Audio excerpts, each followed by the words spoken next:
Hello, বন্ধুরা, আরেকটি ভিডিওতে তোমাদের স্বাগতম জানাচ্ছি। তো আজকের এই ভিডিওটাতে আমি যেটা নিয়ে কথা বলবো সেটা হচ্ছে যে বাংলাদেশে এই ডক্টর মোহাম্মদ ইউনূস সেনাবাহিনীকে বিচারিক ক্ষমতা দিয়েছে। এর মানে কি? এর মানে হচ্ছে সেনাবাহিনীর সোনা লাল করার ক্ষমতা হয়েছে। সেনাবাহিনী যদি তোমরা উল্টোপাল্টা কিছু করো, তোমাদের পাছা একেবারে শুটিয়ে লাল করে দেবে সেনাবাহিনী। ঠিক আছে, সেনাবাহিনী।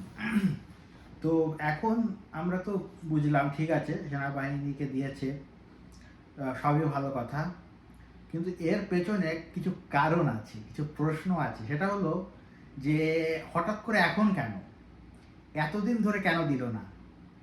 সেই বাংলাদেশে যখন এই গণ অভ্যুত্থান হয়েছিল, যখন ইউনূস ক্ষমতায় নিয়েছিল, তখনই তো আসলে দেশের অবস্থা আরো বেশি খারাপ ছিল। বিভিন্ন এলাকায় ডাকাতরা হামলা করছিল, পুলিশ ছিল না, দেশের মানুষ রাস্তায় পাহারা দিয়েছে। ঠিক সে সময় কেন দিল না এই ক্ষমতা? এখন কেন দিচ্ছি? এর পেছনে যে কারণটি রয়েছে সেটি হচ্ছে যে 22 তারিখ আমরা সবাই জানি ইউনূস যাবে মার্কিন যুক্তরাষ্ট্রে। ওকে, মার্কিন যুক্তরাষ্ট্রে যাবে ইউনূস, আর হাসিনা ওদিকে ইন্ডিয়া থেকে হুমকি দিয়েছে যে হাসিনা ইন্ডিয়ার বাংলাদেশের বর্ডারের কাছাকাছি আছে এবং সুযোগ পেলেই একেবারে ইউনূসের হোগায় ভরে দেবে। অর্থাৎ সে দেশে ফেরত আসবে এবং সে নিজেকে প্রধানমন্ত্রী বলে দাবি করছে। প্রধানমন্ত্রী বলে দাবি করছে সে নিজেকে। এখন যেটা হচ্ছে, যেহেতু ইউনূস 22 তারিখ চলে যাবে ঢাকা ছেড়ে, তো বাংলাদেশে ঠিক ওই সময় শেখ হাসিনা যাতে না ঢুকতে পারে, সেজন্যই মূলত এই আর্মিকে হঠাৎ করে এই ক্ষমতা দেয়া, এবং আর্মিকে আরও শক্তিশালী করা, আরও বিপুলভাবে আর্মিকে ডেপ্লয় করা হচ্ছে আগামী 60 দিনের জন্য। কারণ যেহেতু বাংলাদেশ বেশ কয়েকদিনের জন্য বাংলাদেশ ফাঁকা হয়ে যাচ্ছে, যেহেতু ইউনূস চলে যাচ্ছে, তো যেহেতু শেখ হাসিনা যেহেতু ঢুকতে না পারে, সেজন্যই মূলত এই সেনাবাহিনীকে ক্ষমতাটা দেওয়া হয়েছে। যদিও এই ক্ষমতা দিয়ে খুব বেশি কিছু মিন করে না। এর মানে হচ্ছে সেনাবাহিনী যদি কাউকে ধরে, তাহলে ডিরেক্ট ওই কোর্ট ফোর্টে নেওয়া ঝামেলার চাইতে ডিরেক্ট আর্মির যে অফিসার আছে, অফিসারের কাছে নিয়ে যাবে, অফিসার তার ওখানে একটা ওই সালিশের মতো করে তাকে একটা শাস্তি দিয়ে দেবে। এই হচ্ছে একটা, মানে এটাই হচ্ছে মিন করে, এছাড়া খুব বেশি কিছু মিন করে না। এবং ভয়েরও তেমন কোনো কারণ নেই। তবে বাংলাদেশের বর্তমান গভর্নমেন্ট যে আর্মি ব্যাকড গভর্নমেন্ট, সেটা এটার ভিতরে মধ্যে দিয়ে বোঝা যাচ্ছে। অর্থাৎ আর্মি সব ক্ষমতা নিজের হাতে রাখছে।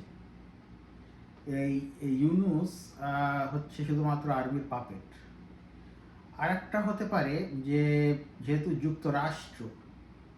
যুক্তরাষ্ট্র থেকে কয়দিন আগে কিছু মানুষ এসেছিল, ওই যে লু খানকির পলা, সুতমা রানী, ওরা এসেছিল, তো হয়তো বা সেটাও হতে পারে যে ইউনাইটেড স্টেটস অফ আমেরিকা হয়তো বলেছে যে সেনাবাহিনীকে এটা করতে, শুধুমাত্র এটার মূল উদ্দেশ্য হচ্ছে জনমনে ভয় সৃষ্টি করা, এছাড়া আর কিছু না। এ দিয়ে আর কি খুব বেশি কিছু হবে না, কারণ আর্মি তো অনেক আগে থেকেই ছিল রাস্তায়, এটা তো নতুন কিছু না। এটা শুধুমাত্র পুরোনো মদ নতুন বোতলে, দ্যাটস ইট। তবে হ্যাঁ, এটা কিন্তু সত্য কথা, 22 তারিখে যখন ইউনূস চলে যাবে, সেক্ষেত্রে কিন্তু একটা কু হওয়ার সম্ভাবনা আছে। 22 তারিখের পরে কিন্তু একটা হঠাৎ করে একটা কাউন্টার কু হওয়ার সম্ভাবনা এখনও আছে। এটাকে কিন্তু উড়িয়ে দেওয়া যায় না, কারণ শেখ হাসিনা কিন্তু বিশাল বড় লোক। শেখ হাসিনার কাছে অনেক টাকা, অনেক রিসোর্স, তার কাছে প্রায় বিলিয়ন ডলার। ঠিক আছে, বাংলাদেশের রিজার্ভের চাইতে শেখ হাসিনার কাছে বেশি টাকা আছে। তো এই রিসোর্সগুলো তো সে ইউজ করবে, একেবারে মরণ কামড় দেবে এই রিসোর্সগুলো দিয়ে। তো সেদিকে কিন্তু সজাগ দৃষ্টি রাখতে হবে। এখন দেশের ভেতরের চেয়ে দেশের বাইরে শত্রু বেশি বাংলাদেশের। দেশের ভেতরে তো তেমন কোনো অরাজকতা কিছু হচ্ছে না, যেটা হওয়ার সেটা তো আগেই হয়ে গেছে, এখন তো কিছু হচ্ছে না।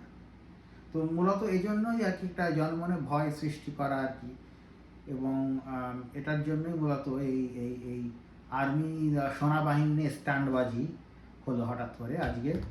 তো যাই হোক বন্ধুরা, আজ এ পর্যন্তই, আবার কথা হবে আরেকটি ভিডিওতে খুবই শীঘ্রই। Bye bye.